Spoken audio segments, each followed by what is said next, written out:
بسم اللہ الرحمن الرحیم، آپ دیکھ رہے ہیں ایف ایس میڈیا نیٹ ورک اور میں ہوں محمد ضیاء الحق۔ خبر شامل کرتے ہیں لندن سے۔ پاکستان پیپلز پارٹی برطانیہ کے رہنما راجہ شبیر احمد نے 28 مئی یوم تکبیر پر قوم کے نام پیغام میں کہا کہ چودھری جوہری پروگرام پاکستانی عوام کے لیے قائد عوام شہید ذوالفقار علی بھٹو کا عظیم تحفہ ہے۔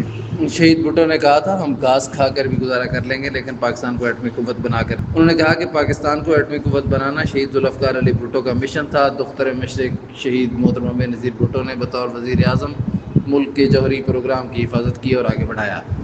بھارت نے دھماکے کیے تو شہید محترمہ بینظیر بھٹو بطور اپوزیشن لیڈر ڈٹ کر کھڑی ہو گئیں اور مطالبہ کیا حکومت بھی فوراً ایٹمی دھماکے کرے، جس کے بعد ایٹمی دھماکے کیے گئے۔ انہوں نے مزید کہا کہ جوہری پروگرام کے حوالے سے پاکستان پیپلز پارٹی آج بھی اپنے شہر میں شہید قائدین کے نقش قدم پر چل رہی ہے۔ یوم تکبیر پاکستان کی تاریخ میں ایک اہم سنگ میل کی حیثیت رکھتا ہے۔ 28 مئی کو پاکستان ایک ایٹمی قوت کے طور پر دنیا کے سامنے ابھرا۔ پوری قوم کو سیاسی قیادت، مسلح افواج اور اپنے ایٹمی سائنسدانوں پر فخر ہے۔ ان کا یہ بھی کہنا تھا کہ یوم تکبیر قوم کے لیے قومی غیرت، قوم کی بے مثال جرأت و بہادری کی علامت کا دن ہے۔ آج کے دن پاکستان اسلامی دنیا کی پہلی اور دنیا کی 7ویں ایٹمی طاقت بنا۔ آج کے دن پوری قوم اللہ پاک کا شکر ادا کرتی ہے۔ چاغی پہاڑ وطن عزیز کی ہیبت اور طاقت کا استعارہ ہے۔